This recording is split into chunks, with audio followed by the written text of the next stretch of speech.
Concept is good.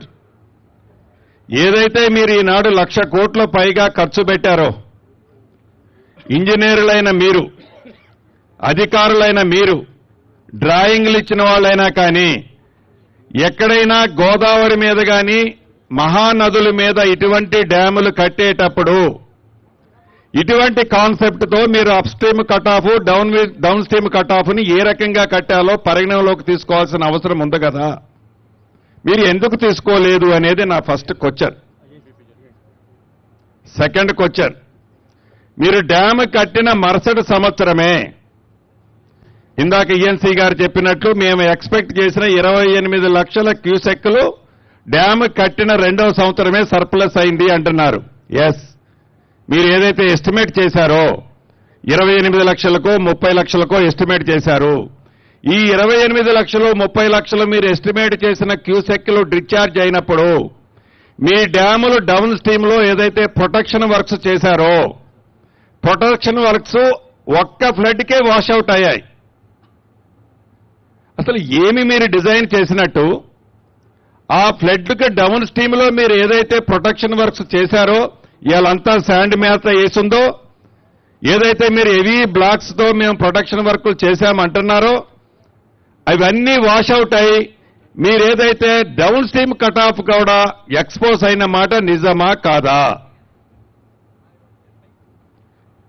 దానికి ఈ రోజు వరకు రెమెడీ ఏం చేశారు? Second point. థర్డ్ పాయింట్, ఏదైతే ఈరోజు కుంగిపోయింది 2022 ఏప్రిల్ 28 నాడు, మరి ఎగ్జిక్యూటివ్ ఇంజనీర్ అతనే ఉన్నాడా మారాడా నాకు తెలియదు. 2022 ఏప్రిల్ 28వ తారీఖు నాడు మీ ఎగ్జిక్యూటివ్ ఇంజనీర్ ఏదైతే ఇక్కడ ఈనాడు కూలిపోయిందో, ఏదైతే షింక్ అయిందో, ఇక్కడ ప్రమాదం ఉంది, ఇక్కడ హెవీ సీపేజ్ వస్తుంది, ఈ సీపేజ్ని ఇమీడియట్లీగా మీరు రెక్టిఫై చేయకపోతే డేంజర్ ఉందని మీ ఎగ్జిక్యూటివ్ ఇంజనీర్ మీ పై అధికారులకు ఏదైతే కన్స్ట్రక్షన్ చేసిన కంపెనీలకు లెటర్లు రాశారు. దాని మీద ఆ రోజే మీరు శ్రద్ధ తీసుకొని ఉంటే ఆనాడు ప్రభుత్వం, ఆనాడున్న ముఖ్యమంత్రి, ఇరిగేషన్ శాఖ మంత్రిగా ఉన్న ముఖ్యమంత్రి గారు మీరు శ్రద్ధ తీసుకొని ఉంటే ఈనాడు ఈ డ్యామ్కి మీరు చేసిన తప్పులు కొంతైనా శ్రద్ధ తీసుకొని ఉంటే మళ్ళీ వాటర్ లేని టైంలో రెక్టిఫై చేసుంటే ఈనాడు ఈ పరిస్థితి వచ్చి ఉండేదా? దాని మీద ఉన్నతాధికారులు ఏం చర్య తీసుకున్నారు? దాన్ని బాధ్యులను ఎవరిని చేశారు? ఆ బాధ్యులను చేసిన వారి మీద ఎవరి మీద యాక్షన్ చేసుకుంది ఆనాడు ప్రభుత్వం? డ్యాములు కట్టే దాంట్లో చూపించిన ఉత్సాహం, టెండర్లో పిలిచిన చూపించిన ఉత్సాహం, డ్యాములు కాపాడే దాంట్లో ఎందుకు ఉత్సాహం చూపలేదు? అంటే ఇక్కడ మీ పర్సనల్ ఇంట్రెస్ట్ లేదనే కదా వీటిని వదిలేసింది. డ్యాములు కడితే చాలు, డ్యాములు కడితే వాటి మానాన్ని అయిపోతాయి, వాటిని మనం కాపాడినా కాపాడిపోయినా మన పర్సనల్ ఇంట్రెస్ట్ ఫుల్ఫిల్ అయింది కాబట్టి డ్యాములు ఏమైపోయినా పర్వాలేదనే కదా వదిలేసింది. ఇటు అధికారులు కానీ అటు ఆనాడున్న ప్రభుత్వం, ఇరిగేషన్ శాఖ మంత్రి గారు కానీ ఈ వేదిక ద్వారా వారిని నేను ప్రశ్నిస్తున్నా. దీనికి ఆన్సర్ కూడా చెప్పాల్సిన అవసరం ఉంటుంది.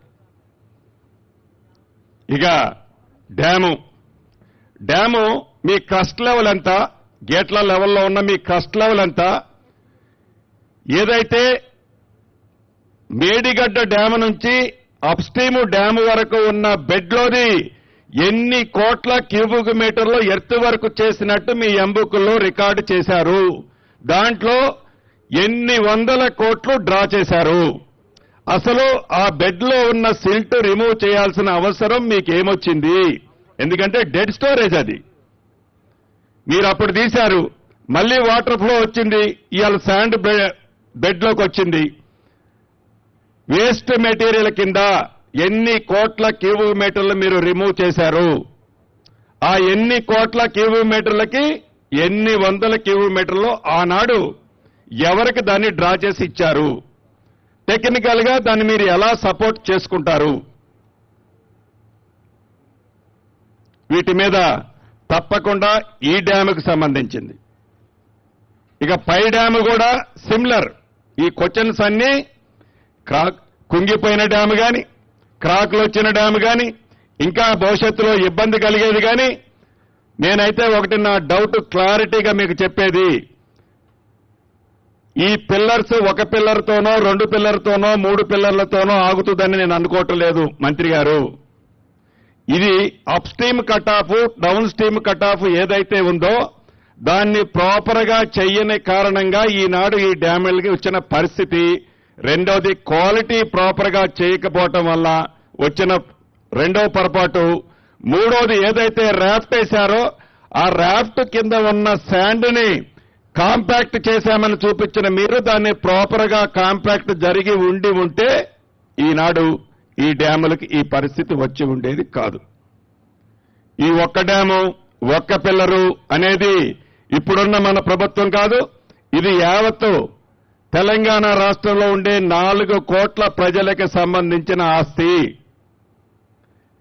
ఇది ఒక ఈ ప్రభుత్వందో ఆ ప్రభుత్వందో కాదు, అది కూడా డబ్బులు సర్ప్లస్ ఉండి మనం కట్టలేదు. ప్రతి రూపాయిని అప్పు చేసి 10 నుంచి 12% వడ్డీకి తెచ్చి కట్టిన ప్రాజెక్టులు ఇవి.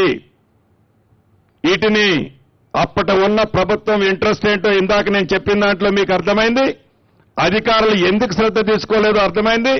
మా కోమటిరెడ్డి గారు ప్రశ్నించినట్లు అధికారుల్ని ప్రభుత్వంలో ఉన్న మేము ప్రశ్నిస్తుంటాం, ఇలా చేయమంటాం.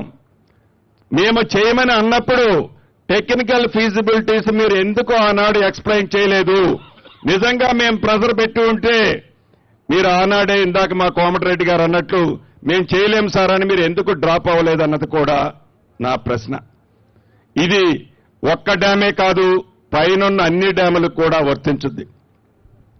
రెండవది, ఈ పంపులు ఏదైతే పంపులు మునిగాయి, పంపులు మునగటానికి కారణం నిన్ననో మొన్ననో చూశాను ఆ పెంటారెడ్డి గారి స్టేట్మెంట్ కూడా.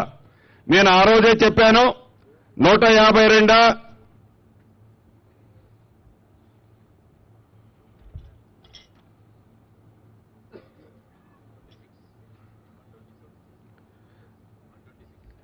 126 మీటర్స్ హైట్ లో పెట్టాలని నేను ఆ రోజే చెప్పాను. ఇది మీరు టెక్నికల్ శాంక్షన్ ఇచ్చి టెండర్స్ కాల్ఫేర్ చేసే రోజు 126 లెవెల్ పెట్టారు. మీకు ఇంజనీర్లు చాలా సీనియర్ మోస్టులు మీరు. ఇది 28 లక్షల క్యూసెక్లు డిశ్చార్జ్ వస్తుందా, 30 లక్షల క్యూసెక్లు డిశ్చార్జ్ వస్తుందా, వచ్చినప్పుడు లెవెల్ ఎంత వస్తుందో మీకు తెలియంది కాదు. మీరు ఆ 126 లెవెలే కట్టి ఉంటే ఆనాడు అన్ని పంపులు మునిగాయా అని జరిగిన నష్టం ఏంటి? మీరు నిజంగా 124లోనో 122లోనే కట్టారు. మీరు ఆ పంపులకి ముందు స్టాప్ లాక్ గేట్స్ ఉన్నాయి మీవి. ఫ్లడ్ ఎక్కువగా వచ్చి ఆ ఫ్లడ్ ఆ పంపుల మీద పడి ఆ పంపులు మునిగిపోయి డ్యామేజ్ జరిగిందని మీరు అన్నారు. మీకు ఇటువంటి ప్రమాదము విపత్తు వస్తుందనే మీరు ఫ్రంట్లో స్టాప్ లాక్ గేట్స్ పెట్టారు. మీ స్టాప్ లాక్ గేట్స్ ఆ రోజు పని చేశాయా? చెయ్యకపోతే దానికి ఎవరి మీద మీరు యాక్షన్ తీసుకున్నారు? ఆ స్టాప్ లాక్ గేట్స్ పని చేయని కారణంగానే తెలుసో తెలియకో మీరు లో లెవెల్లో కట్టిన పంపులు మునిగాయి. దాని ఫ్రంట్ ఉండే వాల్ కూడా టోటల్ గా కొలాప్స్ అయింది. సుమారు 100 కోట్లు ప్రజల సొమ్ము దుర్వినియోగమైంది.